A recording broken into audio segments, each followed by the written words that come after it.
Pemirsa, di tengah wabah virus corona beredar informasi mengenai jual beli surat keterangan sehat di sekitar Pelabuhan Gili Manuk, Bali. Selain itu, surat keterangan sehat dari virus corona juga sempat diperjualbelikan secara online.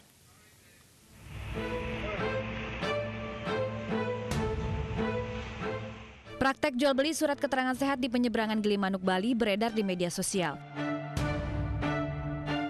Dalam unggahan pada sejumlah akun media sosial, penjual menuliskan surat keterangan kesehatan bisa dibeli di Gili Manuk dengan harga sekitar Rp100.000 hingga Rp300.000 per lembar.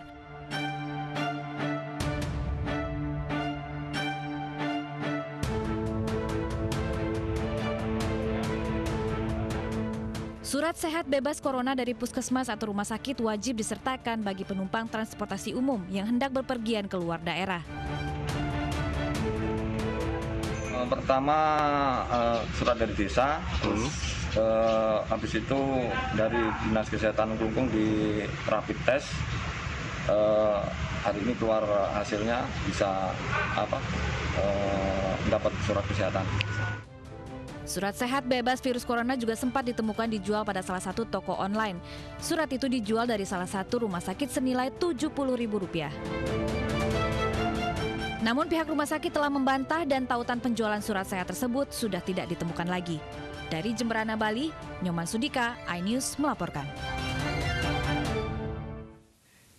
Dan pemirsa, untuk mengetahui informasi selengkapnya, kita langsung saja berbincang dengan Dr. I Gusti Putu Agung Arisanta, selaku juru bicara gugus tugas percepatan penanganan COVID-19 di Kabupaten Jemberana, Bali. Ya, selamat siang Dr. Gusti. Menanggapi viralnya, kemudian juga praktik jual beli dari surat palsu ini seperti apa, Pak Gusti? Ya, baik, terima kasih. Kemarin kita mendapatkan informasi bahwa ada memang proses praktik jual beli dari surat sehat ya untuk penyeberangan ke Pulau Jawa dari Bali. Nah, surat sehat ini berkop salah satu puskesmas di Denpasar, yang pertama. Yang kedua, surat sehat tersebut berkop dari dokter praktek mandiri. Demikian, Bu. Oke, itu artinya memang surat ini palsu atau memang kemudian diperjualbelikan dari puskesmas setempat? Baik, berdasarkan cross-check kami dengan puskesmas yang sebenarnya atau sesungguhnya di Denpasar, bahwa surat yang beredar di Pelabuhan Gili Manuk tersebut itu memang palsu. Kenapa demikian? Dibuktikan dengan nama yang ditemukan di Pelabuhan Gili Manuk di dalam surat tersebut berbeda dengan registrasi di puskesmas yang ada di Denpasar. Demikian, Ibu. Baik, ini sudah berapa lama Pak berlangsung dan sudah berapa orang menggunakan modus hingga akhirnya kasus ini terungkap, Pak Gusti? Ya, sebagaimana yang kita ketahui, informasi juga dari pihak keamanan setempat bahwa kejadian ini beberapa hari yang lalu, ya, antara hari Selasa, Rabu, dan Kamis. Demikian, Bu. Baik, Pak Gusti, kami mengetahui bahwa 3 pelaku sejauh ini sudah ditangkap dan ditahan di Polres Jemberana. Sementara itu untuk pemesan, apakah ada tindakan selanjutnya yang dikenakan kepada para pemesan, Pak Gusti? Ya, baik, terkait pelaku, sebagaimana yang sudah saya koordinasikan dengan bapak-bapak di pihak keamanan, tentunya sudah ditangani oleh pihak Polsek Gili Manuk dan Polres Jemberana. Demikian, Ibu. Pak, berangkat dari kasus keterangan surat palsu ini, nah apakah akan ditingkatkan lagi pengawasannya atau mungkin ada ketentuan lain yang akhirnya diterapkan? Baik itu mungkin tidak hanya di Gili Manuk tetapi juga di Bandara Ngurah Rai.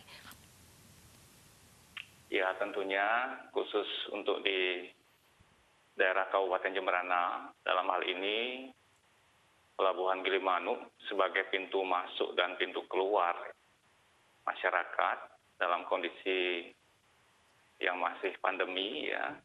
Tentunya kita akan lebih waspada lagi, selalu berkoordinasi, bersinergi dengan seluruh gugus ya, aparat yang tentunya nanti akan dapat menzirokan atau paling tidak meminimalisir bahkan tidak terjadi lagi hal yang sudah terjadi sebelum ini, yaitu pemalsuan dari surat keterangan sehat guna penyeberangan ke daerah seberang, yaitu dari Bali ke Jawa. Demikian. Baik, selain surat sehat, apalagi protokol kesehatan yang akhirnya kemudian diperketat setelah adanya kejadian ini, Pak Gusti? Ya, protokol kesehatan tentunya sudah kita lakukan seperti biasa. Jadi tentunya pemeriksaan cek suhu ya dengan termogan, kemudian tentunya lakukan beberapa pertanyaan terkait asal dari daerah ya, dan juga tentunya yang terakhir adalah surat keterangan sehat. Dengan adanya surat keterangan sehat ini membuktikan bahwa seseorang tersebut sehat ya. Jika sehat, maka akan tentunya interaksi dengan masyarakat lain tentunya akan bisa mengurangi penyebaran daripada COVID-19. Itu harapan kita semua. Terima kasih.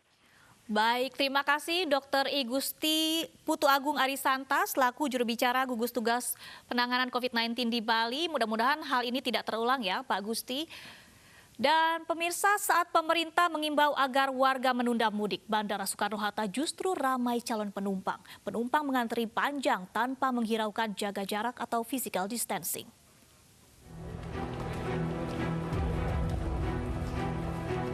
Kamis pagi calon penumpang mengantre di Terminal 2 Bandara Soekarno-Hatta, Tangerang. Di tengah perjuangan melawan pandemi virus corona, calon penumpang tersebut mengantre panjang tanpa menghiraukan physical distancing.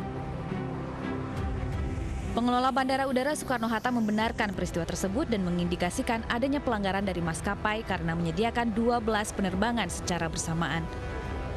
Sekali lagi kami menyampaikan permohonan maaf dan kami upayakan, kami janjikan ini tidak akan berulang lagi. Bahwa kemungkinan terjadi pelanggaran dari jumlah kuota yang sudah diatur maupun dari cara penjualan tiketingnya. Untuk memutus penyebaran virus corona, pemerintah melarang masyarakat mudik ke kampung halaman. Karena itulah, untuk menekan merebaknya virus corona, dibutuhkan kesadaran masyarakat menahan diri agar tidak mudik ke kampung halaman. Cepat atau lambatnya virus corona berakhir di tanah air saat ini bergantung pada disiplin masyarakat mengikuti protokol kesehatan yang telah berlaku. Tim Liputan iNews melaporkan. Dan pemirsa, saya akan ajak Anda untuk menuju ke Bandara Soekarno-Hatta. Ada rekan Nadia Raisa di Terminal 2 Bandara Soekarno-Hatta, Tangerang, Banten. Nadia, kalau kemarin kita menyaksikan ada informasi yang beredar di media sosial begitu ramai di Terminal 2. Apakah hal ini juga masih terjadi hari ini? Untuk situasi saat ini di Terminal 2 keberangkatan Bandara Soekarno-Hatta tidak terjadi antrian di pos pemeriksaan tempat saya berada, dan juga situasi saat ini terpantau cukup sepi. Padahal sebelumnya seperti yang kita tahu mulai sejak penerbangan kembali beroperasi, Terminal 2 ini sempat diramaikan oleh calon penumpang yang berdesak-desakan dan tidak menghiraukan physical distancing. Dan menurut konfirmasi dari PT Angkasa Pura II, hal tersebut dikarenakan adanya jadwal penerbangan yang keberangkatannya hampir bersamaan. Selain itu juga dikarenakan adanya pemeriksaan yang terpusat pada satu tahap saja. Oleh karena itu, mulai hari ini untuk pemeriksaan dibagi menjadi 3 tahap, di mana untuk tahap pertama yang dilakukan di pintu masuk, calon penumpang akan diperiksa surat-surat terkait ataupun dokumen-dokumen yang dibutuhkan seperti surat dinas, lalu juga surat kesehatan yang menyatakan bebas COVID-19, serta tiket pesawat. Setelah itu mereka akan diberikan formulir untuk yang lolos dan dapat melanjutkan ke tahap kedua, yaitu diperiksa di pos pemeriksaan yang berada di belakang saya ini, di mana di sini dokumen-dokumen akan kembali diperiksa dan juga dilakukan pengecekan suhu tubuh, saturasi, dan juga nadi. Setelah lolos, mereka akan diberikan formulir untuk melanjutkan ke tahap selanjutnya, yaitu akan diarahkan ke security checkpoint dan mendapatkan clearance approval. Setelah itu baru calon penumpang dapat melakukan check-in. Diharapkan dengan adanya pembagian pemeriksaan ini bisa tidak terjadi antrian penumpang di pos pemeriksaan, dan juga PT Angkasa Pura II berjanji untuk lebih memperhatikan masalah physical distancing dan juga melakukan evaluasi secara berkala. Selain itu juga terkait dengan jadwal penerbangan, mereka akan mengatur kembali agar tidak ada jadwal keberangkatan yang berdekatan sehingga tidak terjadi penumpukan penumpang. Ya, Danish. Baik, terima kasih Nadia Raisa melaporkan situasi terkini langsung dari Terminal 2 Bandara Soekarno-Hatta. Selamat kembali bertugas. Pemirsa, pelanggaran mudik masih ditemukan di titik penyekatan kilometer 31 ruas tol Jakarta Cikampek. Pelanggaran sebagian besar dilakukan kendaraan travel dan kendaraan pribadi. Jumlah pelanggaran di titik penyekatan kilometer 31 ruas tol Jakarta Cikampek tercatat hingga 45 kasus. 21 pelanggaran dilakukan oleh kendaraan travel, 24 lainnya dilakukan oleh kendaraan pribadi. Untuk menekan pelonggaran, personil kepolisian memperketat pengawasan. Sementara itu di ruas tol Bitung, personil polisi telah meminta 58 kendaraan untuk berputar balik. Dalam razia tersebut, polisi memeriksa kartu identitas pengendara dengan teliti. Sesuai dengan aturan pemerintah, polisi hanya mengizinkan kendaraan logistik, alat kesehatan, dan sembako untuk melintas.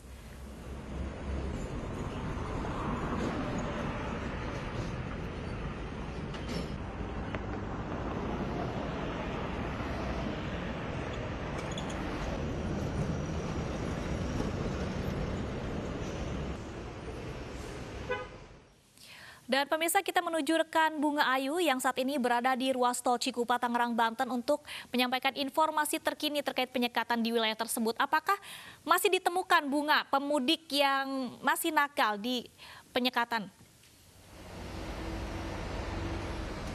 Ya, Danis dan juga pemirsa, hingga hari ini baik pelanggaran yang sudah diarahkan putar balik menuju ke arah Jakarta masih ada saja. Dan memang terupdate total ada sekitar 58 kendaraan sudah diarahkan putar balik menuju ke arah Jakarta. Dan ini merupakan hari ketiga, Danis. Total dari hari pertama hingga hari ini ada 240 kendaraan yang sudah diarahkan putar balik menuju ke arah Jakarta. Mengapa mereka diarahkan putar balik? Mengingat kendaraan rata-rata ini kendaraan pribadi yang tidak dapat menunjukkan identitas dan juga surat keterangan untuk bekerja yang ada di wilayah Cibitung, Balaraja, dan area sekitarnya yang ada di sekitaran sini.